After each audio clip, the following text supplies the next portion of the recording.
ஆணையிறவனுடைய வாசனையோடைய தான் அந்த பேக்கெட் வெளியில் வரப்போம். இன்னும் ஸ்டார்ட் ஆரம்பிக்கல, இன்னும் ஒரு ஜூன் மாதத்துக்கு பிறகு மாற்றப்பட்டு விட்டது.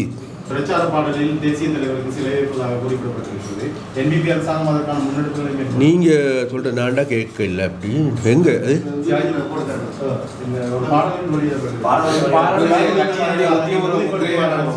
சிவாஜிலிங்கம் கேட்டிருக்காரு. பாப்பா நான் கேட்கல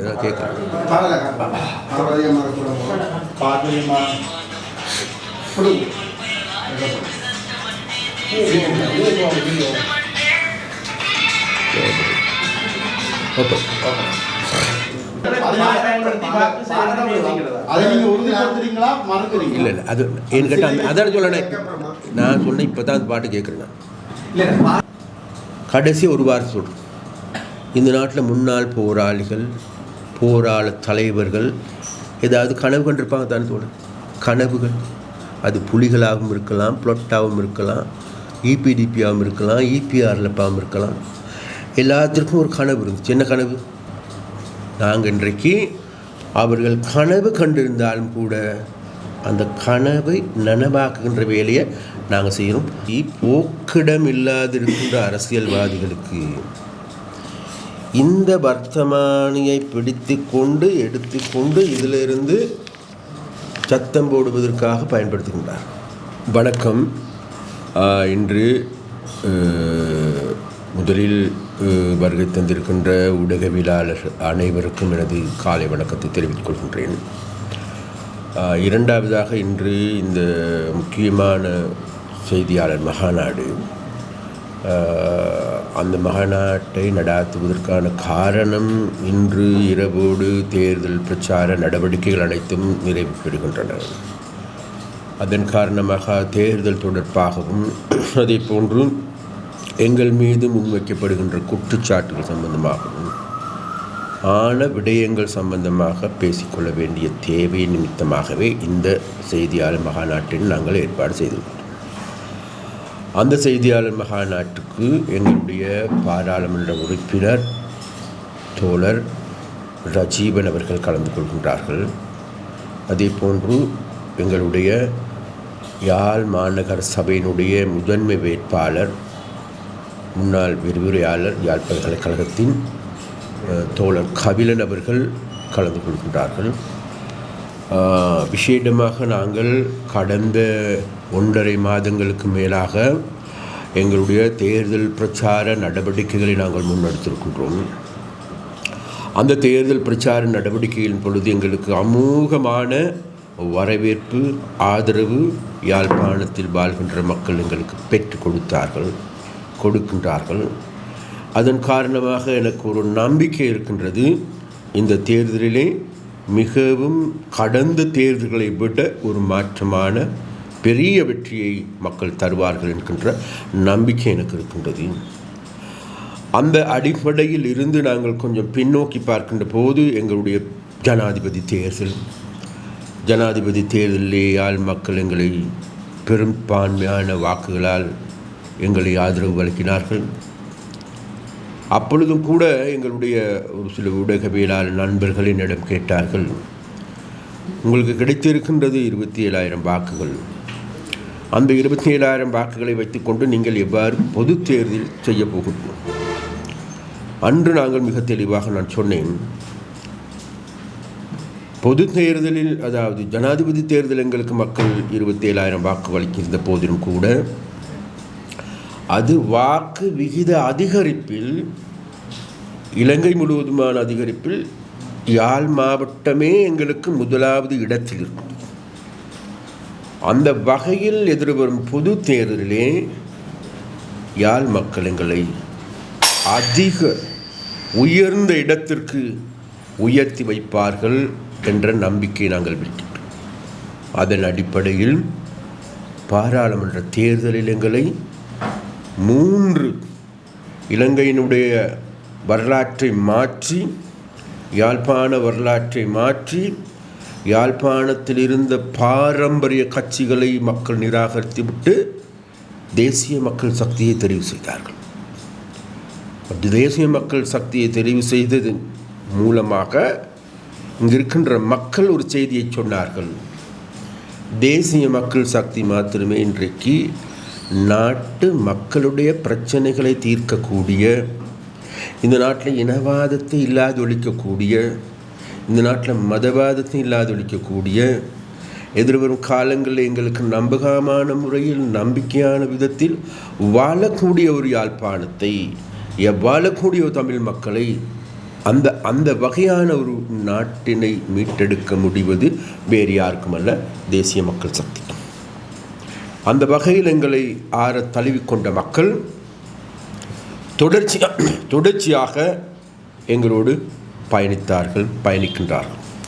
அவ்வாறு பயணிக்கின்ற போது நாங்கள் அன்று மக்களுக்கு அளித்த வாக்குறுதி, முதலாவதான வாக்குறுதி தான் வேறு எதுவுமில்லை, இந்த நாட்டில் அரசியல் கலாச்சாரத்தை மாற்றுகின்றோம், இந்த நாட்டின் வீழ்ந்து கிடந்த பொருளாதாரத்தை நாங்கள் கட்டியெழுப்புகின்றோம், இந்த நாட்டில் லஞ்ச ஊழல் மோசடி வீண் விரயத்தை தடுத்து நிறுத்துகின்றோம். அந்த வகையில் அன்பர்களே, இன்றைக்கு முதலில் நாங்கள் அரசியல் கலாச்சாரத்தில் மாற்றத்தை ஏற்படுத்தியிருக்கோம். இது நாள் வரைக்கும் மேட்டுக்குடிகளுக்கு மாத்திரம், தனவந்தர்களுக்கு மாத்திரம், நிலப்பிரபுக்களுக்கு மாத்திரம் சொந்தமாக இருந்த இந்த அரசியல், இந்த ஜனாதிபதி பதவி இன்றைக்கு ஒரு சாமானிய மனிதனின் கையில் வந்திருக்கின்றது. அந்த சாமானிய மனிதன் நான் வேறு யாருமில்ல, அனூர். அந்த அனூரை இன்றைக்கு நாடு முழுவதும் உள்ள மக்கள் தழுவிக் கொண்டிருக்கின்றார்கள். இன்று இலங்கையில் கூடுதலாக நேசிக்கப்படுகின்ற நபர் என்றால் வேறு யாரும் உள்ளது அனூரத்தான். அந்த அனூர்கள் மீதான அவ்வளவு அன்பு ஏன் என்று நாங்கள் கேட்கின்ற போது மக்கள் சொல்லுகின்றார்கள், அவர்கள் எங்கள் வீட்டு பிள்ளை. அந்த அளவுக்கு அந்யோன்யமாக இன்றைக்கு மக்கள் தேசிய மக்கள் சக்தியையும் தேசிய மக்கள் சக்தியின் தலைவரையும் தழுவிக் கொண்டிருக்கின்ற போது இன்றைக்கு அது தொடர்பிலான பல்வேறு விமர்சனங்களை முன்வைப்பதையும் காணக்கூடியதாக இருக்குது. அப்போ அந்த விமர்சனங்களுக்கு அப்பால் நாங்கள், உங்களுக்கு எல்லோருக்குமே தெரியும், அரசியல் ரீதியாக பெரிய மாற்றங்களை செய்திருக்கின்றோம். வீண் விரயம் தொடர்பாக பெரிய மாற்றங்களை செய்து இன்றைக்கு மக்களுடைய பணம் வீண் விரயமாக தடுக்கப்பட்டிருக்கின்றது. அண்மையில் ஜனாதிபதி அவர்கள் பாராளுமன்றத்துக்கு வந்து குறிப்பிட்டார்கள், எனக்கு ஜனாதிபதிக்கான சம்பளமும் கிடைக்கின்றது, அதே நேரத்தில் நான் அதற்கு முன்னர் பாராளுமன்றத்தில் இருந்ததன் காரணமாக பாராளுமன்ற உறுப்பினருக்கு வழங்குகின்ற ஓய்வூதியமும் கிடைக்கின்றது. 2 சம்பளம். இது நாள் வரைக்கும் எங்களுக்கு கூட தெரியாது. அப்போ இந்த 2 சம்பளங்களை வாங்கி கொண்ட இது நாள் வரைக்கும் இருந்த ஜனாதிபதிகள் நாட்டையும் கொள்ளையடித்து மக்களுடைய வரிப்பணத்தையும் சூறையாடினார்கள். அனுர உடனடியாக பாராளுமன்ற செயலாளருக்கு கடிதம் மூலமாக தெரிவித்தார், பாராளுமன்ற செயலாளர் அவர்களே, எனக்கு பாராளுமன்றத்திலிருந்து வழங்குகின்ற ஓய்வூதியம் வேண்டாம், அதை திருச்சேரிக்கு அனுப்பும். அனுர மறுபக்கம் எங்களுக்கு எல்லோருக்குமே தெரியும், பதவியேற்பு வைபவம், அதற்கு முன்பு பல லட்சக்கணக்கான ரூபாய்களை செலவழித்து அந்த பதவியேற்பு வைபவத்தை செய்த போது அனுர வெறும் 38,000 ரூபாயில் அந்த பதவியேற்பு வைபவத்தை செய்கின்றார். அதற்கு முன்னர் நூற்றுக்கணக்கான ஜனாதிபதி ஆலோசகர்களாக முன்னாள் ஜனாதிபதிகள் வைத்திருந்த போது இன்றைக்கு அனுரைக்கு வெறும் 4 பேரோடு வேலை செய்கின்றார். வீண் விரயம் தடுக்கப்பட்டிருக்கிறது. அந்த 153 ஜனாதிபதி ஆலோசகர்களுக்கும் வாகனம், கொடுப்பனவு, ஏனைய கொடுப்பனவுகள் அனைத்தையும் வழங்கியது யாருமல்ல, மக்கள். அந்த கலாச்சாரத்தை இன்றைக்கு நாங்கள் மாற்றி அமைத்திருக்கின்றோம். அது மாத்திரமல்ல, நான் அமைச்சர் என்ற வகையில் எனக்கும் கூட 2 சம்பளம் கிடைக்கின்றது. இது நாள் வரைக்கும் எங்களுக்கும் தெரியாமல் இருந்தது. ஒன்று ஜனாதிபதிக்கான அமைச்சருக்கான சம்பளம், அமைச்சருக்கான கொடுப்பனவு, அமைச்சருக்கான எரிபொருள் கொடுப்பனவு. மறுபுறத்தில் இன்னொரு செக் வருகின்றது, பாராளுமன்ற உறுப்பினருக்கான சம்பளம், கொடுப்பனவு, பாராளுமன்ற உறுப்பினருக்கான எரிபொருள் கொடுப்பது. இதுநாள் வரைக்கும் இருந்த அமைச்சர்கள், பிரதி அமைச்சர்கள், இராஜாங்க அமைச்சர்கள் என்று கூறுகின்ற அனைவருமே இந்த 2 சம்பளத்தையும் வாங்கி கொண்டு மக்களுடைய வரி பணத்துக்கும் வேட்டு வைத்த பாவித்தனமான செயற்பாடுகளையே இதற்கு முன்னர் நடந்திருக்கிறது. நாங்கள் என்ன செய்திருக்கின்றோம்? நாங்கள் சொன்னோம், எங்களுக்கு 2 சம்பளம் வேண்டாம், 1 சம்பளத்தை மாத்திரம் தாருங்கள், பாராளுமன்ற உறுப்பினருக்கான சம்பளத்தை மாத்திரம் தாருங்கள், பாராளுமன்ற உறுப்பினருக்கு வழங்குகின்ற ஏனைய கொடுப்பனவுகளோ அல்லது எரிபொருள் மானியம் எங்களுக்கு வேண்டாம். அதாவது அமைச்சருக்கு வழங்குகின்ற சம்பளம் எங்களுக்கு வேண்டாம், அதை திரசேரிக்கு அனுப்புங்கோ, அமைச்சருக்கு வழங்குகின்ற எரிபொருள் கொடுப்பனை மாத்திரம் தான், 1 சம்பளம் மாத்திரம். இது இலங்கையில் இது நாள் வரைக்கும் யாராலும் நினைத்தும் கூட பார்க்காத ஒரு மாற்றம். அந்த வகையான கலாச்சாரத்தை நாங்கள் மாற்றி அமைத்திருக்கின்றோம். எங்களுடைய பிரதமர் ஹரணி அமரசூரிய அவர்கள் அதற்கு முன்னர் இருந்த பிரதமருடைய மாதாந்த எரிபொருள் செலவு 33 லட்சம். ஹரணி அமரசூரிய அவர்கள் 4 லட்சத்தில் தான் வேலையை முடிக்கின்றார். மிச்சம் 29 லட்சத்தையும் திரைசேரிக்கு அனுப்புகின்றார். எங்களுடைய ஜனாதிபதி 3 தடவை வெளிநாடுகளுக்கு சென்றார்கள். அனுர அவ்வாறு செல்லுகின்ற போது அரசாங்கத்தால் அந்த ஜனாதிபதிக்கான பொக்கெட் மணி அல்லது செலவுகள் செய்வதற்கு ஒரு பெரிய தொகை ஒன்று கொடுப்பனவாக வழங்கப்படுகிறது. அனுர வெளிநாடுக்கு செல்லுகின்ற பொழுதும் விமான கொடுப்பனம் அவர்களால் வழங்கப்பட்டது, ஏனைய செலவுகளும் அவர்களால் செலவழிக்கப்பட்டது. 1% செலவழிக்காது அந்த பணத்தை மீள கொண்டு வந்து கையளித்த ஜனாதிபதியாக இருந்தால் அது அனுரத்தான். நாங்கள் மாற்றத்தை செய்திருக்கோம். அதே போன்று உங்கள் எல்லோருக்குமே தெரியும், அமைச்சர்களுக்கு ஒவ்வொரு அமைச்சர்களுக்கும் கொழும்பில் வீடு வழங்கப்பட்டது. லட்சக்கணக்கான பெறுமதியான வீடுகள், அதற்கான மின்சார கட்டணம், நீர் கட்டணம், அதனுடைய ரிப்பேர் செலவுகளா அல்லது ஏனைய செலவுகளா அனைத்தையும் பராமரிக்கப்பட்டது வேறு யாரும் இல்லை, அரசாங்கத்தில். நாங்கள் இன்றைக்கு எந்த ஒரு அமைச்சருக்கும் வீடுகள் கிடையாது, அமைச்சர்களுக்கான தனி சலுகைகள் கிடையாது என்பதை நாங்கள் குறிப்பிட்டு காட்டினோம். அப்போ அந்த வகையான புதிய அரசியல் கலாச்சாரம் எங்களுடைய ஜனாதிபதி கடந்த பொது தேர்தலின் போது நாடு முழுவதும் பிரச்சார நடவடிக்கைகள் சென்றார். ஜனாதிபதி நிதியத்திலிருந்து 1% எடுக்கவில்லை. அவர் சென்ற வாகனங்களுக்கு எல்லாவற்றுக்கும் எரிபொருள் செலவை செய்தது எங்களுடைய கட்சி. மாற்றம் அதே போன்று இம்முறை நாடு முழுவதும் செல்லுகின்றார்கள். அவர் இப்போதும் கூட உத்தரவிட்டிருக்கின்றார், தனக்கு எரிபொருளுக்கான செலவுகள் அனைத்தையும் எனக்கு அறிக்கையாக என்னிடம் தாருங்கள் என்று கேட்கின்றார். 1% வேண்டாம், அதை எங்கள் கட்சியின் ஊடாக நாங்கள் மீள திருப்பி செலுத்துகின்றோம். அவை இந்த வகையான கலாச்சாரத்தை உருவாக்கியது, இந்த வகையான வீண் விரயங்களை தடுக்கின்ற நடவடிக்கைகளை எடுக்கின்ற அரசாங்கம் தான் தேசிய மக்கள் சக்தியுடைய அரசாங்கம். அப்போ இவ்வாறு நாங்கள் எங்களுடைய பணத்தை மீள மிச்சப்பிடித்து மீண்டும் மக்களுக்கே அவற்றை பெற்றுக் கொடுப்பதற்கான பாரிய வேலை திட்டங்களை முன்னெடுத்திருக்கோம். அந்த வேலை திட்டங்களில் விசேடமாக நாங்கள் இன்றைக்கு யாழ்ப்பாணத்திற்கு வடகிழக்குக்கு கூடுதலான நிதி ஒதுக்கீடு செய்திருக்கோம். பெரிய மாற்றத்தை செய்ய வேண்டும் என நாங்கள் நினைக்கின்றோம். செய்வோம் என மக்களுக்கு உறுதி அளித்திருக்கின்றோம். இந்த நாட்டில் புதிய அரசியல் கலாச்சாரத்தினுடைய மாற்றம், மக்களுக்கான சேவை, எங்களுடைய நாட்டை கட்டியெழுப்புதல், எங்களுடைய பிரதேசத்தை கட்டியெழுப்புதல் நாங்கள் அனைத்தையும் செய்து வருகின்றோம். அந்த வகையில் இன்றைக்கு எங்களுக்கு எல்லோருக்குமே தெரியும், இன்றைக்கு விசேடமாக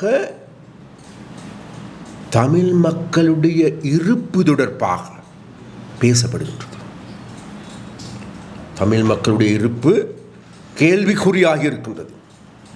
அப்போ கேள்விக்குறியான தமிழ் மக்களுடைய இருப்பினை தக்க வைத்துக் கொள்ள முடிவது அல்லது மீள ஒரு கம்பீரமான தாங்களுடைய மரபுரிமைகள் அடங்கிய தன்மானமுள்ள தமிழர்களாக மீளதற்கு ஏதுவான நடவடிக்கைகளை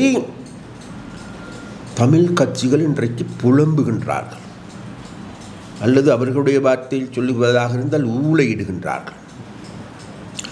அந்த புலம்புகின்ற ஊளையிடுகின்றவரிடம் நாங்கள் கேட்கின்றோம், 1981 யாழ் மாவட்டத்தினுடைய மக்கள் தொகை 8,30,000.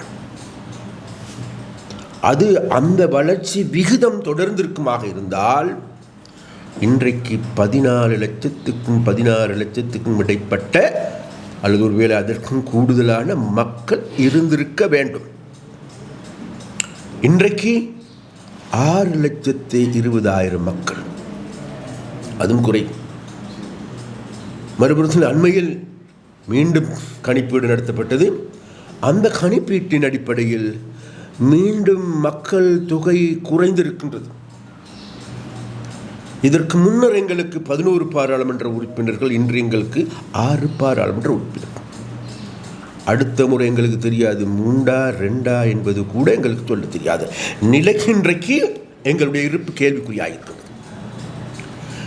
இந்த இருப்பிலிருந்து தக்க வைத்துக் கொள்வதற்கு எதிர்வரும் காலங்கள் எங்களுக்கு 10 பாராளுமன்ற உறுப்பினர்களை பெற்றுக்கொள்வதற்கு அல்லது எங்களுடைய இருக்கின்ற உறுப்பினர்களுடைய எண்ணிக்கை அதிகரித்துக் கொள்வதற்கு இந்த தமிழ் கட்சிகளிடம் இன்றைக்கு ஊளையிடுகின்றவர்களிடம் நாங்கள் கேட்கின்றோம், ஏதாவது ஒரு வேலை திட்டம் இருக்கின்றதா தமிழர்களுடைய மரபுரிமைகளை பாதுகாப்பதற்கு? ஆனால் அண்மையில் எங்களுடைய நடவடிக்கை வேகமாக இன்றைக்கு எங்களுடைய யாழ்ப்பாணத்தை கட்டியெழுப்ப வேண்டும்.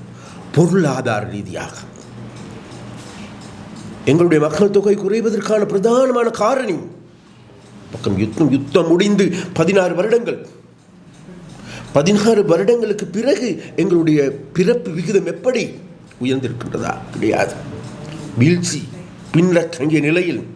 இந்த நிலைமைகள் தொடர்கின்ற போது நாளைக்கு அது மாத்திரமல்ல, இன்றைக்கு வேகமாக எங்களுடைய இளைஞர்கள் யுவதிகள் எமது நாட்டை விட்டு வெளியேறுகின்ற ஒரு துர்பாக்கியமான நிலைமை தொடர்ந்து கொண்டிருக்கின்றது. அவர் தொடர்கின்ற போது நாளைக்கு எங்களுடைய இருப்பு இதை விட மேலும் கேள்விக்குறியாக தவிர்க்க முடியாது. அந்த இருப்பினை தக்க வைத்துக் கொள்வதற்கு வேறு எவராலும் அல்ல, தமிழ் மக்களுடைய இருப்பினை, தமிழ் மக்களுடைய தன்மானத்தை பாதுகாக்க முடிவது வேறு யாரும் அல்லது தேசிய மக்கள் சக்தியின் அரசாங்கத்தின் கீழே ஆகும். அதற்காக இன்றைக்கு நாங்கள் பாரிய வேலை திட்டங்களை முன்னெடுத்திருக்கின்றோம். உங்கள் எல்லோருக்குமே தெரியும் என்று நினைக்கின்றேன். இன்றைக்கு காங்கேசன் துறையில் பெரிய தொழில் பேட்டை ஒன்றை உருவாக்கப் போகின்றோம். பலகாலி விமான நிலையத்தை விஸ்தரிக்க போகின்றோம். அதனுடைய ஓடுபாதையை விஸ்தரிக்க போகின்றோம். அதன் மூலமாக சர்வதேச விமானங்கள் இங்கு வந்து இறங்குவதற்கான ஒரு தளமாக நாங்கள் மாற்றப் போகின்றோம். அது மாத்திரமல்ல, இன்றைக்கு எங்களுடைய பெரிய சேவை அல்லது கப்பல் சேவையை விஸ்தரிக்க போகின்றோம். அதுக்கு அண்மையில் இருக்கின்ற மயிலிட்டி துறைமுகத்தை நவீன துறைமுகமாக மாற்றப் போகின்றோம். மறுபுறத்தில் எங்களுக்கு ரயில் சர்வீஸும் இன்றைக்கு நேரடியாக அவ்விடத்துக்கு வருகின்றது. அவ்வாறான ஒரு பக்கம் பெரிய சர்வீஸ் இருக்கின்றது, கப்பல் சேவை இருக்கின்றது, மறுபுறத்தில் விமான சேவையும் இருக்கின்றது. அதே போன்ற தென் இலங்கையில் வருகின்ற ரயில் சர்வீஸும் இருக்கின்றது. அவ்வாறான இடத்தில் எங்களுக்கு பாரிய தொழில்பேட்டை ஒன்றை உருவாக்கப்படுகின்ற போது இன்னைக்கு BUI இருக்கின்ற நிறுவனங்கள் இருக்கின்ற அந்த முதலீட்டு சபையினுடைய முக்கியஸ்தர்கள் சொல்லுகின்றார்கள், இந்த இடத்தில் நாங்கள் எங்களுடைய தொழில் பேட்டைகளை ஆரம்பித்து 3 வருடங்களுக்கு பிறகு குறைந்தது இந்த பிரதேசத்தில் 40,000க்கு அதிகமான இளைஞர் யுவதிகளுக்கு தொழில் வாய்ப்பு வழங்கப்படும். அப்படியானால் நாளைக்கு இன்றைக்கு எங்களுடைய நாட்டை விட்டு வெளியே செல்ல வேண்டும் என நினைக்கின்ற இளைஞர் யுவதிகளுக்கு, யாழ்ப்பாணத்து இளைஞர் யுவதிகளுக்கு, தமிழ் இளைஞர் யுவதிகளுக்கு யாழ்ப்பாணத்தில் வாழக்கூடிய நம்பிக்கை ஏற்படுத்துகின்ற செயற்பாட்டை இன்றைக்கு தேசிய மக்கள் சக்தி முன்னெடுத்து வருகின்றது. அது மாத்திரமல்ல, உப்பளம் எடுத்துக்கொண்டாலும் கூட, இன்றைக்கு குறிஞ்சாந்தீவு உப்பளத்தை எடுத்துக்கொண்டாலும் கூட, இன்றைக்கு ஓட்டு தொழிற்சாலை எடுத்துக்கொண்டாலும் கூட, பரந்தன் கெமிக்கல் எடுத்துக்கொண்டாலும் கூட, அனைத்தையும் புனர் நிர்மாணம் செய்கின்ற புதிதொரு நம்பிக்கையை ஏற்படுத்துகின்றோம். எங்களுடைய மீன்பிடி துறையில், எங்களுடைய விவசாயத்துறையில் நவீன விவசாயத்துறை, நவீன மீன்பிடி துறையாக மாற்றுகின்ற செயற்பாட்டுக்கு அடித்தளமிட்டிருக்கின்றோம். அபகாரான அடித்தளங்கள் ஊடாகவே நாளைக்கு இந்த யாழ்ப்பாணத்தில் வாழுகின்ற மக்களுடைய இருப்பு தக்க வைத்துக் கொள்ள முடியும் என்று நினைக்கிறேன். அந்த செயற்பாடுகளை நாங்கள் முன்னெடுக்கின்ற போது எங்களுடைய ஜனாதிபதி அனுர அண்மையில் யாழ்ப்பாணத்துக்கு வந்தார்கள். யாழ்ப்பாணத்துக்கு வந்து மேடையிலும் சொன்னார், என்னிடம் சொன்னார். அண்மையில் நான் ஜெயசூரியை சந்தித்தேன். ஜெயசூரிய கேட்டார் என்னிடம், நான் யாழ்ப்பாணத்துக்கு போகின்றேன், என்ன செய்ய வேண்டும் ஜனாதிபதி அவர்களே என்று. சனத், நீங்கள் யாழ்ப்பாணத்துக்கு சென்று வெகு கூடிய சீக்கிரம் யாழ்ப்பாணத்தில் சர்வதேச கிரிக்கெட் விளையாட்டு மைதானம் ஒன்றை அமைக்கும். இந்த 5 வருடங்கள் முடிவதற்கு முன்னர் யாழ்ப்பாணத்தில் ஒரு சர்வதேச போட்டி ஒன்று நடத்தப்பட வேண்டும். வேறு எந்த தலைவனை அப்படி சிந்திப்பார்கள்? அனுர தேசிய மக்கள் சக்தியினுடைய அரசாங்கம். மறுபுறத்தில் அனுர என்னிடம் கூட குறிப்பிட்டார்கள், யாழ்ப்பாணத்தை கட்டியெழுப்புகின்ற போது அந்த யாழ்ப்பாணத்தினுடைய மரபுரிமைகள் அடங்கி, அதனுடைய கம்பீர தன்மை அடங்கிய யாழ் நகரமாக கட்டி எழுப்புவதற்கான செயற்பாடு முன்னெடுக்க வேண்டும். எங்களுடைய கோட்டை, எங்களுடைய சங்கிலியன் தோப்பு, சங்கிலியன் மண்டபம், எங்களுக்கு உரிய கோயில்கள், எங்களுக்கு உரிய குளங்கள், எங்களுக்கு உரிய கடல் பரப்பு, எங்களுக்கு உரிய தீவுகள், இவைகள் அனைத்தையும் உள்ளடக்கிய, நாளைக்கு யாரும் வந்து யாழ்ப்பாணத்துக்கு வருகின்ற பொழுது தாங்களுடைய பெருமையாக பேசக்கூடிய ஒரு சில நாடுகளுக்கு நாங்கள் செல்லுகின்ற பொழுது நாங்கள் அங்கே இருக்கின்ற விசேஷமான ஒரு சில இடங்களுக்கு சென்று நாங்கள் பார்க்கின்றோம், மிக காம்பீரமாக காணக்கூடிய பல்வேறு கட்டிடங்கள் எல்லாமே இருக்கின்றது. இந்தியாவில் எடுத்துக்கொண்டாலும் சரி, இத்தாலியில் எடுத்துக்கொண்டாலும் கூட அந்த காம்பீரத்தன்மை, தாங்களுடைய மரபுரிமைகளை வெளிப்படுத்துகின்ற யாழ்ப்பாணமாக கட்டி எழுப்புவோம் அப்படின்னு சொல்றாரு அனுர. இது நாள் வரைக்கும் வேறு எந்த தலைவனையா நினைத்தான்? இவ்வாறான எண்ணங்களோடு எங்களுடைய அபிவிருத்தி நடவடிக்கைகளை முன்னெடுத்து வருகின்ற போது இங்க இருக்கின்ற தமிழ் கட்சிகள் மிகவும் கவலைக்கிடமான நிலைக்கு கீழே விழுந்து, அந்த சாக்கடையில் நனைந்து, சாக்கடையில் இருந்து கொண்டு இன்றைக்கு வெளியே வருகின்ற பொழுது மற்றவன் மீது சாக்கடை இருக்கின்றதாக கூறுகின்றார். அதனால் அவர்களுக்கு இன்றைக்கு இங்கிருக்கின்ற தமிழ் கட்சிகளுக்கு கடந்த ஜனாதிபதி தேர்தலில், பொது தேர்தலில் வீட்டுக்கு அனுப்பிய நபர்கள், பொது தேர்தலில் வீட்டுக்கு அனுப்பப்பட்ட நபர்கள் இன்றைக்கு கூடுதலாக காலையிலிருந்து மாலை வரைக்கும் அனுர அல்லது தேசிய மக்கள் சக்தி அல்லது இங்கே இருக்கின்ற 3 பாராளுமன்ற உறுப்பினர்கள், அவைகளுக்கு பட்ட பெயர்களும் சூட்டப்பட்டிருக்கின்றது. சில வார்த்தைகளை பிடித்து கொண்டோம், அந்த வார்த்தை அவர்களுக்கு சரிவல்ல. நாங்கள் என்ன செய்கின்றோம்? கதை ஒன்று சொல்லுவாங்க, தூற்றுவோர் தூற்றட்டும், இங்கே தூற்றுங்கோ, போற்றுவோர் போற்றட்டும், போற்றுவார் போற்றுவோம். மக்கள் போற்றுகின்றார்கள். நாங்கள் செல்லுகின்ற வழி நேர்வழியாகட்டும், நேர்வழியில் செல்லுகின்ற அமைப்பையானாக. இதனுடைய தோல்வி வெற்றி அல்லது பின்னடைவு அனைத்தையும் சந்தித்தவர்கள். சிறை வாழ்க்கையா அல்லது யுத்தமா போராட்டங்களா அனைத்துக்கும் முகம் கொடுத்தவர்கள். அதனால் நாங்கள் யாருக்குமே சளைத்தவர்கள் அல்ல, யாருக்கும் பயந்தவர்களும் அல்ல. ஏன் பயப்படவில்லை? நாங்கள் மக்களுடைய பணத்தை 1% கொள்ளடிக்கவில்லை, கொள்ளையடிக்கவும் மாட்டோம்.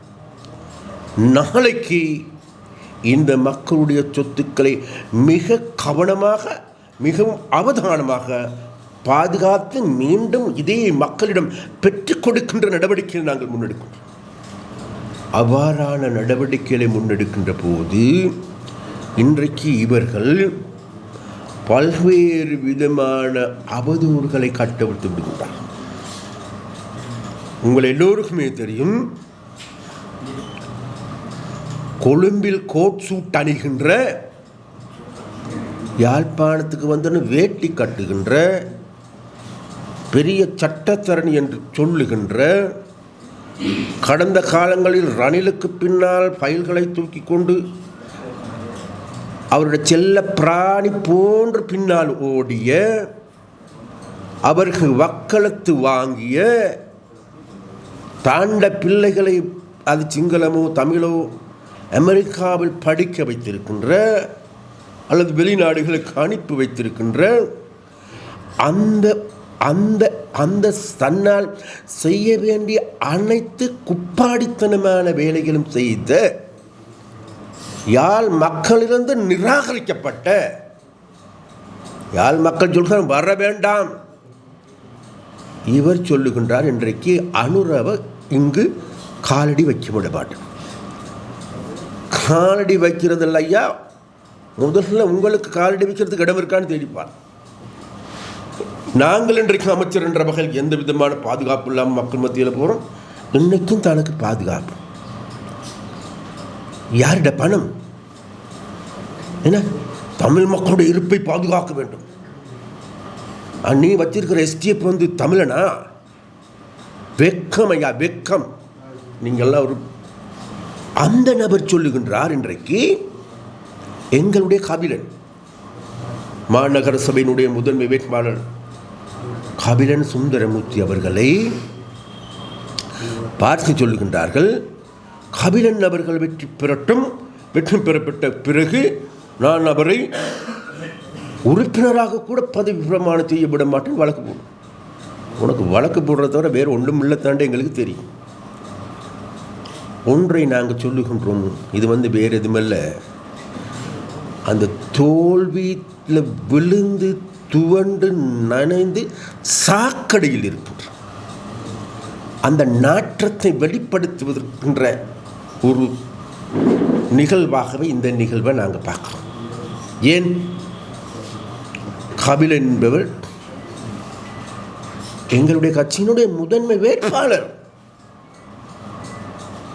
கபிலன் மாத்திரம் தனித்துவா இருக்கிறார் இல்லை, அவருக்கு முன்னால் பெரிய எங்களுடைய அரசாங்கம் இருக்கின்றது, உங்களோட கட்சி இருக்கின்றது.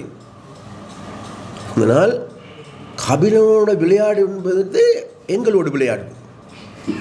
இப்போ கபிலன் என்பவர் வேறு யாரும் அல்ல, முன்னால் உங்கள் எல்லோருக்கும் தெரியும், யாழ் பல்கலைக்கழகத்துடைய சிரேஷ்ட விரிவுரையாளர். எவ்வளவு சம்பளம்? 2,30,000.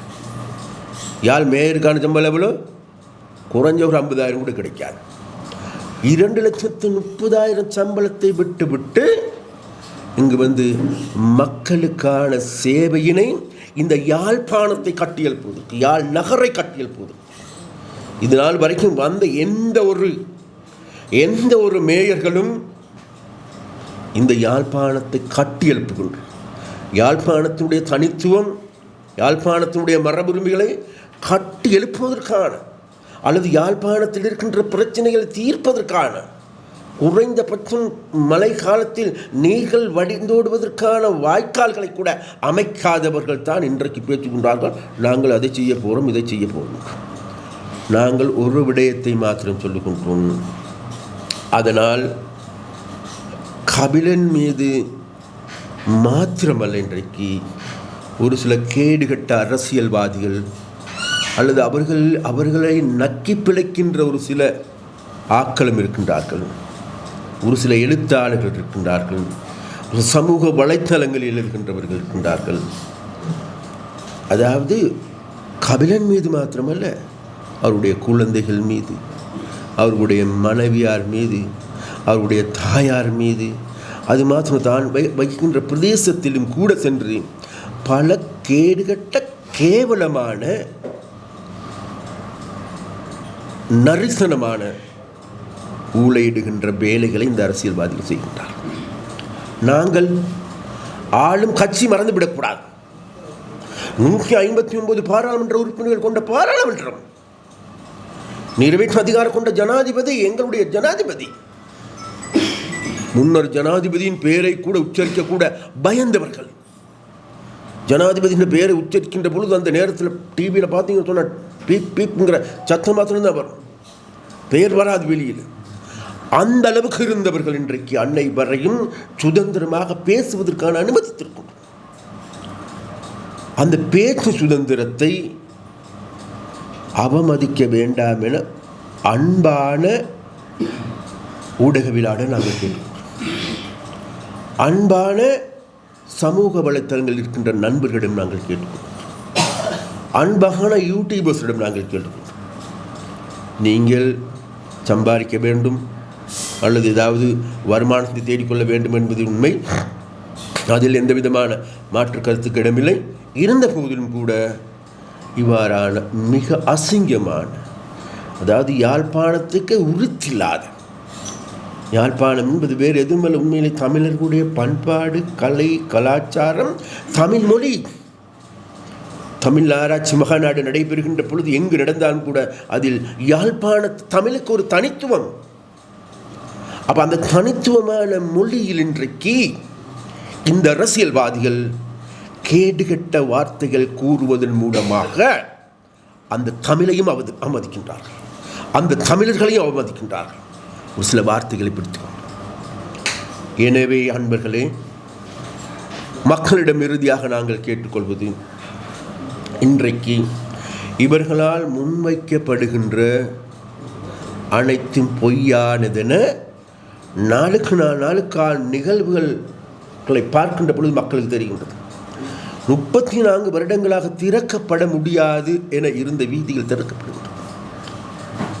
அதில் போக்குவரத்து பஸ் ஓடுகின்றது, காணிகள் விடுவிக்கப்படுகின்றது, மிச்சம் இருக்கின்ற காணிகளும் விடுவிக்கப்படுவதற்கான நடவடிக்கை எடுக்கப்படுகின்றது. அது மாத்திரமல்ல, கடந்த காலங்களில் புலிகள் அமைப்பினுடைய வங்கியில் அடகு வைத்திருந்த தங்க நகைகள் அனைத்தையும் இன்றைக்கு வெளிக்கொணர்ந்து அதனோட உண்மையான உரிமையாளர்கள் இருப்பார்களாக இருந்தால் அவர்களிடம் பெற்றுக் கொடுப்பதற்கும், அப்படி இல்லாவிட்டால் அது ஒரு பொது நிதியத்தில் சேகரித்து அந்த பொது நிதியத்திற்கு மேலும் அரசாங்கத்தாலும் பல மில்லியன் தொகைகளையும் போட்டு அந்த பிரதேசத்திற்கு வடக்கு வன்னி அந்த பிரதேசத்தை கட்டி எழுப்புகின்ற பொது நிதியமாக மாற்றி அமைப்பதற்கும் கூட நடவடிக்கைகள் இன்றைக்கு ஆரம்பமாகிருக்கிறது. இதெல்லாம் இது நாள் வரைக்கும் யாரும் நினைத்து பார்க்க கூட முடியாத வேலை. அப்போ அந்த நினைத்தும் பார்க்க முடியாத வேலைகளை இன்றைக்கு தேசிய மக்கள் சக்தியான அரசாங்கம் இன்றைக்கு செய்து வருகின்றது. அப்போ தேசிய மக்கள் சக்தியினுடைய அரசாங்கம் என்பதே வேறு எதுவுமில்லை. இது வடக்கையும் கிழக்கையும் தெற்கையும் தனித்தனியாக பார்க்கின்ற அரசியல் அல்ல. கடந்த ஜனாதிபதி பொது மேதின கூட்டத்திலும் கூட அனுர மீண்டும் வலியுறுத்தி கூறினார், இது நாள் வரைக்கும் இருந்தது பிரிவினைக்கான அரசியல், தமிழன் சிங்களவன் முஸ்லீம் என்ற பேதங்களை ஏற்படுத்துகின்ற அரசியல், அந்த மதம் இந்த மதம் மத ரீதியாக மக்களை பிரிக்கின்ற அரசியல், மக்களை ஜாதி ரீதியாக பிரிக்கின்ற அரசியல். அந்த பிரிக்கின்ற அரசியலுக்கு முற்றுப்புள்ளி வைத்திருக்கின்றோம் இன்றைக்கு. அதன் மூலமாக தான் தேசிய மக்கள் சக்தியை கூட முழு நாடும் இன்றைக்கு அணிதிரண்டிருக்கின்றது. அப்போ அதன் காரணமாக அனுர் அடிக்கடி சொல்லுகின்ற, இனிமேலும் இந்த நாட்டில் இனவாத மதவாதத்தை எவராது தூண்டுவார்களாக இருந்தால் நிச்சயமாக அதை தடுப்பதற்கு எங்களால் இயன்ற அனைத்து நடவடிக்கைகளையும் நாங்கள் எடுப்பதற்கு பின்னிக்க மாட்டோம். இன்னைக்கு மேலும் இந்த நாட்டில் ஒரு இரத்த கலரியோ அல்லது இனவாதமும் மதவாதமும் ஏற்படக்கூடாது என்பதே தேசிய மக்கள் சக்தியினுடைய விருப்பம்.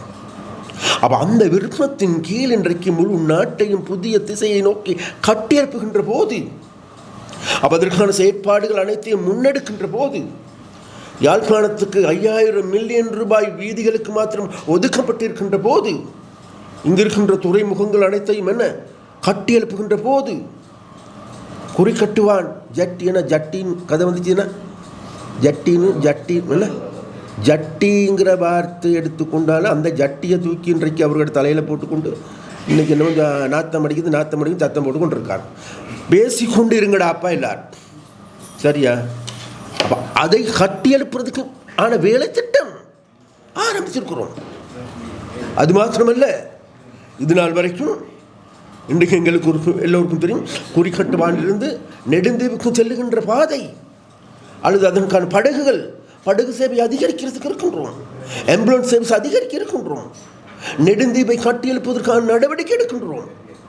நாடு சமீ ரீதியாக இவர்களான நடவடிக்கைகளை முன்னெடுக்கின்ற போது இன்றைக்கு ஒரு சில வார்த்தைகளை மாத்திரம் பிடித்து கொண்டு தடுமாறுகின்ற இந்த ஜட்டிக்காரர்களிடம் நான் கேட்டுக்கொள்வது, நீங்கள் ஜட்டியோடு இருந்தாலும் சரியப்பா அல்லது வேறு ஏதோடும் இருந்தாலும் சரி தான், எங்களுக்கு நோ ஒப்ஜெக்ஷன். நாங்கள் இதெல்லாம் கண்டு மயங்கி விடுவோம்னு நினைக்காதீங்க. அதே நேரத்தில் தமிழ் மக்களும் இதை கண்டு ஏமாந்து விடுவார்கள். நம்பாய், தமிழ் மக்களுக்கு நல்லா தெரியும், எங்கட மொழி வேறு, யாழ்ப்பாணத்தில் பேசுகின்ற மொழி வேறு, வன்னியில் பேசுகின்ற மொழி வேறு, திருகோணமலையில் பேசுகின்ற மொழி வேறு, மட்டக்களப்பில் பேசுகின்ற மொழி வேறு, மலையகத்தில் பேசுகின்ற மொழி வேறு, கொழும்பில் இருக்கின்ற தமிழர்கள் பேசுகின்ற மொழி வேறு. வித்தியாசங்கள் இருக்கும். நாங்கள் ஏசுன்னு சொன்னால் அவங்க யாசுன்னு சொல்கிறதும் இருக்கும், சரியோ?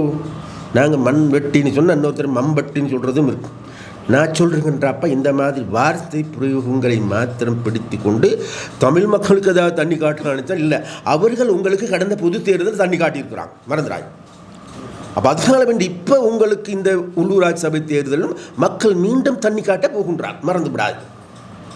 என்னத்தை சொன்னாலும், என்னத்தை நீங்கள்லாம் தலைகளாக நின்றாலும், எல்லா கட்சிகளும் ஒன்றாக நின்றாலும் கூட, ஏன்னா நீங்கள்லாம் உங்களிடம் ஒற்றுமை இல்லைங்கிறது எங்களுக்கு எல்லாருக்கும் தெரியும். தேடி பாருங்க, சுமந்திரனும் கஜேந்திரகுமார் பொன்னம்பலம் ஒன்று சேருவாங்களா? ஒரு பக்கத்தில் உட்காருவாங்களா? மாட்டாங்க. ஏன்? அவங்க 2 பேரும் 2 கட்சி பரவாயில்லை. சுரேஷ் பிரேமச்சந்திரன் அவர்களும் சுமந்திரன் ஒன்றா இருப்பார்களா? அல்லது கஜேந்திரனோட ஒன்றாக இருப்பார்களா? இல்லை, என்கிட்ட அவர்கள் 2 கட்சி 3 கட்சியில் இருக்க தனித்தனியான கட்சி. தனித்தனியான கட்சிகள் பரவாயில்ல, ஒன்று சேர வேண்டாம். இந்த சுமந்திரன் பெரிய வாய் பேசுகிறார் தான், இன்னைக்கு பெரிய வீரன் மாதிரி எதிர்வரும் காலங்கள் பெரிய போராட்டங்கள் முன்னெடுக்க போகின்றார்கள் அப்படியெல்லாம் சொல்கிறார் தானே. இவர் தான் சொல்கிறார், தமிழ் மக்களுடைய இருப்பை பாதுகாத்து கொள்ள வேண்டும் கேட்குற. அடைய சுமந்திரன் ஐயா அவர்களே, அன்பார்ந்த என்ன ஜனாதிபதி சட்டத்தரணி சுமந்திரன் அவர்களே, ஜனாதிபதி சட்டத்தரணி சுமந்திரன் அவர்களே, நீங்களும் ஸ்ரீதரனும் ஒரே கட்சி, தமிழரசு கட்சி, பக்கத்தில் உட்கார மாட்டீங்க, ஒரு மேடையில் ஒன்றாக இருக்க மாட்டீங்க. இப்போ நீங்கள் என்ன ஐயா, உங்களுக்கு என்ன, அதான் கேட்குறோம், என்ன அருகதை இருக்குது தமிழ் மக்களுடைய ஒற்றுமை பற்றி பேசுறது? நீங்கள் ஒன்று சேருங்கள் முதல்ல. அதுடன் கட்சி தலைவர்களிடம் ஒற்றுமை கொண்டு வர முடியாத நீங்கள், கடந்த காலத்தில் இந்த நாட்டில் யூஎன்பிக்கு பின்னர் ரணிலுக்கு வக்களத்து வாங்கிய நீங்கள், ராஜபக்சாக்களுக்கு வால் பிடித்த நீங்கள், இன்றைக்கு தேசிய மக்கள் சக்தியை பார்த்து என்ன நரி மாதிரி ஊழையிடுகின்ற நபர்களாக மாறியிருக்கிறார். அப்போ இந்த நரியின் ஊழைகளை கண்டு சிங்கங்கள் என்ன கலவரமடைய போவது இல்லை. எங்களோட பாராளுமன்ற உறுப்பினர்கள் பார்த்து சொல்கிறாங்க தானே, 3 பாராளுமன்ற உறுப்பினர் அனுப்பணும், ஒன்றுமே செய்ய தெரியுமோ? இன்றைக்கு இந்த குறிக்கட்டுவான் உடைய வேலை ஆரம்பிப்பதற்கு எங்களுடைய ரஜீவன், எங்களுடைய இளங்குமரன், எங்களுடைய பவா பாதைகள் திறப்பதற்கு, காணிகளை பெற்றுக் கொடுப்பதற்கு அல்லது புதிய வேலை திட்டங்களை முன்னெடுப்பதற்கு, எங்களுடைய விவசாயத்துறை முன்னெடுப்பதற்கு, எங்களுடைய வீதிகளை புனரமைப்பதற்கு, அது மாத்திரமல்ல பஸ் வண்டிகள் இதுவரைக்கும் 20 வருடங்களாக மூடப்பட்டிருந்த பஸ் வண்டி போகாத இடங்கள் ஓடுது இன்றைக்கு ஆரம்பிச்சிருக்கோம். இது எல்லாவற்றையும் செய்வது வேறு யாருமல்ல, எங்களுடைய பாராளுமன்ற உறுப்பினர். ஆனால் இங்கே இருக்கின்ற ஒரு சில இன்னொரு லோயர் இருக்கிறாரு, என்ன அவர் இன்னொரு லோயர்னு சொல்லிக்கணும். நான் சொல்ல அந்த லோயருக்கு கேட்டுக்கிற ஒன்று தான் தமிழ் மக்களுடைய என்ன எடுத்தோன்னு பெரிய தமிழ் மக்களுடைய என்ன போராளி புலிகள் இருந்தால் தெரிஞ்சிருக்கும் உங்களுக்கு எல்லாத்துக்கு யாருன்ட்டு. அந்த நபரிடம் நான் கேட்பது தான் வேறு எதுவும் இல்லை. ஐயா, தயவு செய்து உங்களுடைய மாமியாரை வீட்டில் இருக்க விடுங்கோ. இரவு நீங்கள் தண்ணி அடிச்சுட்டு வந்த பிறகு மாமியார் தானே முதல்ல விரட்டுறீங்கோ, அந்த வேலையை நிப்பாட்டப்பா. பாவம் அந்த மனுஷி. மாமியாருக்கு மரியாதை கொடுக்க தெரியாதவர்கள், அந்த குடும்பத்தில் பிரச்சனையை தீர்த்து கொள்ள முடியாதவர்கள் இன்றைக்கு பெரிய வீரம் பேசுகின்றவங்க. வீரம் பேசுங்க, வீரம் இருக்கும். சண்டித்தனம் செய்யுங்க, சண்டித்தனம் இருக்கணும். இன்றைக்கு நீங்கள்லாம் சொல்ல சண்டியர்கள் இல்லாத சந்தியில் நொண்டியனும் சண்டியம். நொண்டியர்கள் நீங்கள். நாங்கள் இன்றைக்கும் நாட்டை கட்டியெழுப்புகின்ற வேலை முன்னெடுக்கின்றோம். யாழ்ப்பாணத்தை கட்டியெழுப்புகின்ற வேலை முன்னெடுக்கின்றோம். யாழ்ப்பாணத்தினுடைய தனித்துவத்தை பாதுகாப்பதற்கான முன்னெடுக்கின்றோம்.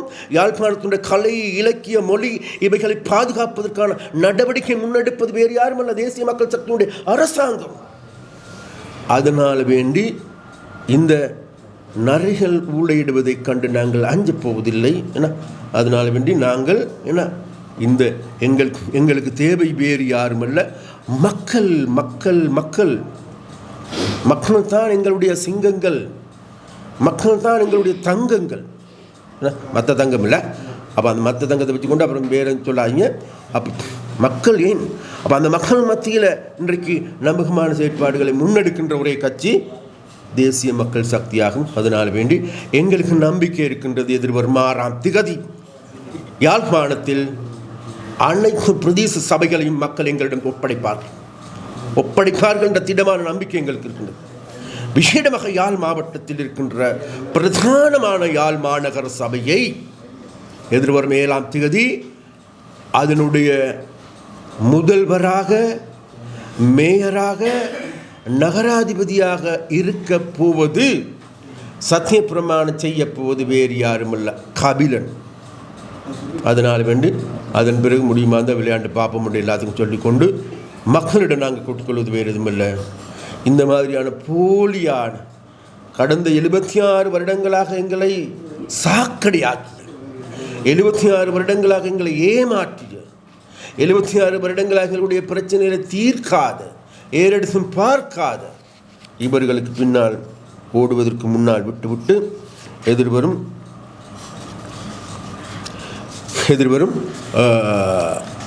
காலங்களில் எதிர்வரும் 6ஆம் திகதி உங்களுடைய பொன்னான வாக்குகளை, பெருமதியான வாக்குகளை எங்களுக்கு பெற்று தாருங்கள் என்று கேட்டுக்கொண்டு இன்றைக்கு நாங்கள் விடை பெறுகின்றோம். மேலதிகமாக எதுவும் கேள்விகள் இருந்தால் கேட்கலாம் என்று. அரசாங்கம் அண்மையில் 3ஆம் மாதம் 28ஆம் தேதி வெளியிட்டிருக்கிறது. வடக்கினுடைய 5940 ஏக்கர் காணிகள் உரிமை கோரப்படாவிட்டால் அரசுடைமை ஆக்குவது தொடர்பாக இது ஒரு விமர்சனத்தை ஏற்படுத்தி இருக்கிறது. இதனுடைய பின்னணி, அதனோட பின்னணி எதுவுமே இல்லை. என்னென்னா இது இன்றைக்கு இன்றைக்கு இருக்கின்றது, நான் சொன்னது தானே, இன்றைக்கி போக்கிடம் இல்லாது இருக்கின்ற அரசியல்வாதிகளுக்கு இந்த வர்த்தமானியை பிடித்து கொண்டு எடுத்துக்கொண்டு இதிலிருந்து சத்தம் போடுவதற்காக பயன்படுத்துகின்றார். இதுதான் உண்மை. இதில் நம்ம என்ன சொல்லியிருக்கிறோம், நமக்கு எல்லாருக்குமே தெரியும், விசேடமாக யாழ் மாவட்டத்தில் இருக்கும் அரசாங்க அதிபர்கள் அனைவருக்கும் தெரியும், யாழ் மாவட்டத்தில் இருக்கின்ற பிரதேச செயலாளர்கள் அனைவருக்கும் தெரியும், யாழ் மாவட்டத்தில் வட மாகாணத்தில் காணி பிணக்குகள், பல பிணக்குகள் தீர்க்கப்பட வேண்டும். இதில் உறுதிப்படுத்தப்பட்ட காணிகள், உறுதியான காணிகள், உறுதியில்லாத காணிகள், தீர்க்கப்பட வேண்டிய காணிகள் அனைத்தும் இருக்கின்றது.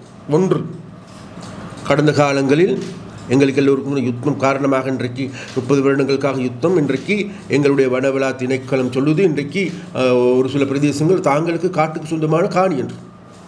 ஆனால் உண்மையில் காட்டுக்கு சொந்தமான காணி அல்ல, அது விவசாயிகள் வயல் செய்த காணிகள். நாங்கள் இன்றைக்கு சொல்லியிருக்கிறோம் அவர்களுக்கு முதல் வேலையாக ஏன்னா வனவள திணைக்களம் நீங்கள் இருந்த இடத்திற்கு போங்கும், மிச்சத்தை விடுங்கும். அதன் பிறகு விட்டதன் பிறகு அந்த பிரதேசத்திற்கு என்ன செய்வது, அது மீண்டும் பயிர் செய்ய பயன்படுத்துவதா அல்லது வேறு இதுக்காக பயன்படுத்துவதா என்பது தொடர்பாக தீர்மானம் பிறகு எடுக்கும் ஒன்று. அதே போல் இன்றைக்கு எங்களுக்குள்ள இருக்கும் தெரியும் பல காணிகள் இருக்கின்றது. இன்னமும் கூட அந்த காணிகள் அளவிடப்படாது அல்லது அவ்வாறான ஒரு சிக்கலுக்குள்ள காணிகள் இருக்கு.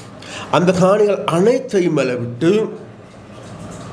அளவிடுகின்ற காணிகள் தனியாருக்கு சொந்தமான காணிகளாக இருக்குமானால் அவைகளை மீள அவர்களிடமே கையளிப்பதற்கான நடவடிக்கை எடுக்கப்பட வேண்டும் ஒன்று. இரண்டாவதாக அவர்களுக்கான உறுதிகளையும் வழங்கி டீடையும் வழங்கி அவர்களிடமே பெற்றுக் கொடுக்கப்பட வேண்டும். மூன்றாவது மிச்சம் இருக்கின்ற காணிகளை அரசுக்கு சொந்தமான காணிகளாக மாற்ற வேண்டும். அது மாற்றுவது வேறு எதற்குமல்ல, நாளைக்கு நாங்கள் இன்றைக்கு தென்னை முட்கோணம் ஆரம்பிக்க இருக்கின்றோம், பல்வேறு அபிவிருத்தி வேலை திட்டங்களை முன்னெடுக்க இருக்கின்றோம். வேறு யாருக்கும் கிடையாது. வடக்கில் இருக்கின்ற காணிகள் அனைத்தும் வடக்கில் வாழுகின்ற மக்களுக்கு சொந்தம். ஆனால் அவைகளை என்ன சொல்வது, அவைகளை சீர்படுத்த வேண்டியிருக்கின்றது, சீர்குலைந்து போயிருக்கின்றது. இன்றைக்கு யாருடைய காணி, எதற்கான காணி, அந்த காணிகளுடைய தொகை என்ன, எல்லை எங்க என்பது கூட தெரியாத நிலைமையில் இருக்கின்றது. அவைகளை சீர் செய்கின்ற நடவடிக்கையாகவே இந்த நடவடிக்கை எடுக்கப்பட்டிருக்கின்றது. இந்த நடவடிக்கை இந்த கேசட் கடந்த 3ஆம் மாதம் 28ஆம் தேதி வெளியிடப்பட்டது. இன்றைக்கு 1 மாதங்களுக்கு மேலாகின்றது. அந்த 1 மாதங்களுக்கு மேலாகின்ற பொழுது இது திரும்ப வாய்த்திருக்கிறது. இன்றைக்கி வேறு எதுவும் இல்லை. இது அரசியல் தேர்தல், அரசியலுக்காக இன்றைக்கு இந்த அவலகரமான வேலையை அரசியல்வாதிகள் செய்கின்றார்கள். அதனால் மக்களுக்கு நாங்கள் சொல்கின்றோம், இங்கே இருக்கின்ற காணிகள் ஒரு அங்குலத்தை கூட வேறு எவருக்கும் வழங்கப் போவது இல்லை. அதே நேரத்தில் எங்களுக்கு தெரியும், மக்களுடைய காணிகள் கொள்ளையடிக்கப்பட்டிருக்கின்றது. மக்களுடைய காணிகள் இன்றைக்கு வேறு ஆக்களுடைய பெயர்கள் இருக்கின்ற காணிகள் சூறையாடப்பட்டிருக்கின்றது. அந்த சூறையாடப்பட்டிருக்கின்ற காணிகள் அனைத்தையும் மீள மக்களுக்கு பெற்றுக் கொடுக்கப்பட வேண்டிய தேவை இருக்கின்றது. அந்த தேவையின் நிமித்தமாகவும் தான் இந்த கேசட் மூலமாக நாங்கள் எதிர்பார்ப்போம். இந்த பெயர் குறிப்பிடப்பட்டிருக்கின்ற இந்த ஏரியாக்கள் நீண்ட கால யுத்தத்தினால் பாதிக்கப்பட்ட ஏரியாக்கள், அதோடு சேர்த்து இராணுவ கட்டுப்பாட்டுக்குள் இருந்த பிரதேசங்களாக இருக்கக்கூடிய சூழ்நிலையில் இந்த கொடுக்கப்பட்ட இந்த யுத்தம் காரணமாக மக்கள் இடப்பெயர்வை சந்தித்திருக்கிறார்கள். அதோடு சேர்த்து ஆவணங்கள் அளிக்கப்பட்டிருக்கின்றன. அதனை உறுதிப்படுத்துவதில் மக்களுக்கு பல சிக்கல் இருக்கிறது. இந்த 3 மாத காலப்பகுதிகளில் ஒன்று ரைட் நீங்கள் சொல்கிற விளங்குது. நாங்கள் சொல்கிறோம் 3 மாதமா இதை நிரூபிக்க முடியலையா, நமக்கு எல்லாருக்கும் தெரியும். ஒன்று, இதற்கான ஆவணங்கள் அல்லது இதற்குரிய எல்லாமே ஒன்று டிஎஸ் ஆஃபீஸில் அல்லது நில அளவை திணைக்களத்தில் அல்லது ஜிஏ கிட்ட இருக்க வேண்டும் கட்டாயம். அப்போ அதன் மூலமாக எங்களுக்கு இனம் கண்டு கொள்ள முடியும் இதனுடைய காணியுடைய உரிமையாளர்கள் யார் என்பது. அதே நேரத்தில் எங்களுக்கு சம்பிரதாயபூர்வமாக இன்றைக்கி எங்களுக்கு தெரியும், அந்தந்த பிரதேசங்களில் வாழ்கின்ற மக்களிடம் தகவல் ஊடாகவும் இதை கண்டுகொள்ள முடியும்.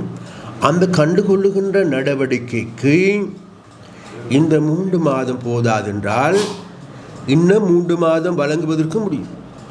எந்த சிக்கலும் கிடையாது.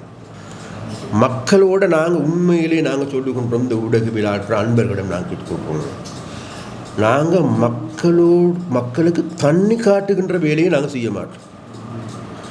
மீண்டும் மீண்டும் உறுதியாக கூறுகின்றோம் எங்களுடைய அதனால தான் நாங்கள் விசேடமாக இன்றைக்கு உங்களுக்கு தெரியும், இந்த தங்க நகைகளை மீண்டும் கையளிப்பதற்கான காரணம் என்ன? தங்கம் என்பது, ஆபரணங்கள் என்பது அது எங்களுடைய வாழ்வியல், தமிழ் மக்களுடைய வாழ்வியல்.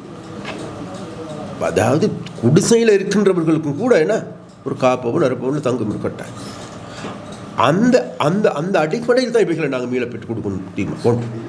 அதே போல் அன்பர்களே, இந்த காணி இதற்கான பிணக்குகள் இருக்குமா இருந்தால் பிணக்குகளை தீர்த்து கொள்வதற்கான கால அவகாசம் போதாதென்றால் 3 மாதம்ல தேவையான 6 மாதம் அதற்கான உதவிகளையும் நாங்கள் வழங்குவதற்கு நாங்கள் தயாராக இருக்கோம். தேவையானது அதை நீடிக்கிறதுக்கான நடவடிக்கை நாங்கள் எடுக்கிறோம். இந்த விவகாரத்துக்கு எதிராக மாபெரும் சட்ட போராட்டம் மற்றும் போராட்டங்களுக்கான அறிவித்தல் விடுக்கப்பட்டிருக்கிறது. இதனை NPP அரசாங்கம் எப்படி எதிர்கொள்ளும்? இல்லை, நாங்கள் எதிர்கொள்றதுக்கு ஒன்றும் இல்லை. கேட்டால் முதல்ல உங்களுக்கு எல்லாம் சொன்னது மாதிரி தெரிந்தான். இன்றைக்கு கடந்த காலங்களில் இன்றைக்கு யாழ்ப்பாணத்து மக்களால் இன்றைக்கு முற்றாக நிராகரிக்கப்பட்ட நபர், விரட்டப்பட்ட நபர், இன்றைக்கு அவர்கள் இன்றைக்கு தாங்களுக்கு ஒரு வாழ்விடம் தங்குமிடத்தை தேடிக்கொண்டிருக்கின்றார்கள். அந்த தங்குமிடத்தை தேடுவதற்காக வேண்டி இன்றைக்கு காணி பறிக்கின்றார்கள் என்று கூறிக்கொண்டு அதனூடாக மறைந்து கொண்டு அரசியல் ரீதியாக முன்னெடுக்கின்ற நடவடிக்கையை இந்த நடவடிக்கையை தவிர வேறு எதுவும் கிடையாது என்று தான் நாங்கள் சொல்லிக்கொண்டு, அதனால் இதற்கு நாங்கள் அலட்டிக்கொள்வதில்லை. ஏன்னா மக்களுக்கு தெரியும், இது நாளைக்கு இந்த மக்களுக்கு நன்றாக தெரியும். அவ்வாறு மக்களால் கட்டப்பட்டதுன்னு சொல்லப்படுகிற நபர்களுக்கு பாதுகாப்பு பாதுகாப்பு வழங்கப்பட்டு கொண்டிருக்கிறது. அதே நேரத்தில் முன்னாள் அமைச்சர்களுக்கும் பாதுகாப்பு வழங்கப்பட்டிருக்கின்றது. நெடுந்தீவுக்கு கூட அமைச்சர் கடற்படை பிரிவினரோட படகுல போயிருந்தார்கள். தற்போதைய அமைச்சர்கள் சாதாரண பயணிகள் படகுல போய் கொண்டிருக்கிறார்கள். இதுக்கான காரணம் என்ன? நீங்கள் முதலே சொல்லுங்கள். இல்லை, ரைட், நீங்கள் சொல்கிறது உண்மை. இப்பயும் கூட ஒரு சில அமைச்சர்கள், முன்னாள் அமைச்சர்கள், முன்னாள் எம்பிமார்கள் இப்போ ரொம்ப ரொம்ப கஷ்டப்பட்டு கேட்கின்றார்கள், ஐயா எங்களுக்கு பாதுகாப்பு எடுத்துடாதீங்க, பாதுகாப்பு தாங்க.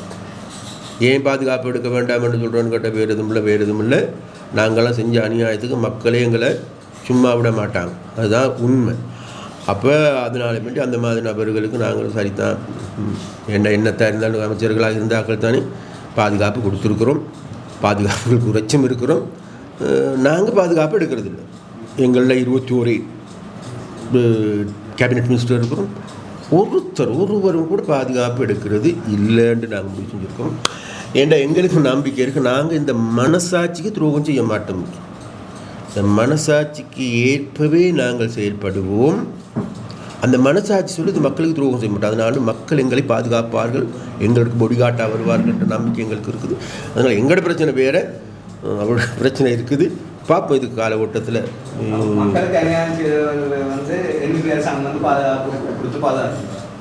இல்லை, மக்களுக்கு அநீதி இழைத்தவர்களில் நாங்கள் ஒரு உண்மை இருக்குது. நாங்கள் இன்றைக்கு ஆளும் கட்சி, ஒரு பக்கம் சட்டம் ஒழுங்கை மதிக்க வேண்டிய கட்சி, சட்டம் ஒழுங்கை சரிவர நடைமுறைப்படுத்த வேண்டிய கட்சி.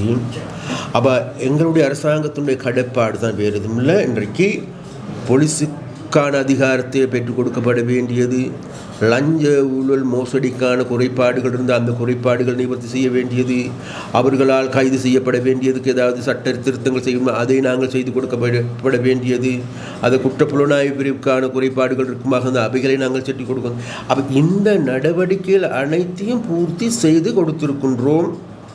அது மாத்திரமல்ல, அவர்களுக்கு சம்பளம் போதாத ஒரு நிலைமைன்றது, அதற்கான சம்பள அதிகரிப்பையும் நாங்கள் கொடுத்திருக்கின்றோம். அதாவது எதிர்காலத்தில் கைது செய்யப்படுகின்ற, வழக்கு தாக்கல் செய்யப்படுகின்றவர்களுக்கு சன்மானம் வழங்குகின்ற நடவடிக்கையை நாங்கள் எடுத்திருக்கின்றோம். ஆகவே இப்பொழுது இந்த சட்டமும் ஒழுங்கும் ஒரு நேர் திசையில் ஒழுங்கான முறையில் சென்று கொண்டிருக்கின்றது. செல்லுகின்ற பொழுது இந்த திருடர்கள் இன்றல்ல நாளையல்ல நாளை மறுநாளும் தப்ப முடியாது. அந்த தப்புவதற்கு எவருக்கும் நாங்கள் இடமளிக்கப் போவதில்லை. அதனால் இன்றைக்கு பலர் இன்றைக்கு வெளியே வந்து கொண்டிருக்கின்றார்கள்.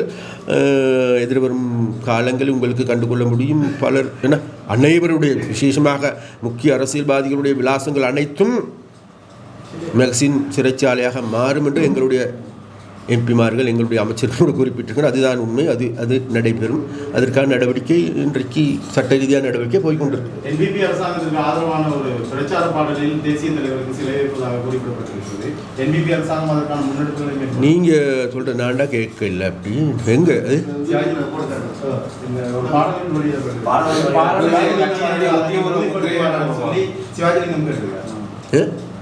பாப்பா நான் கேட்கல. ஓகே.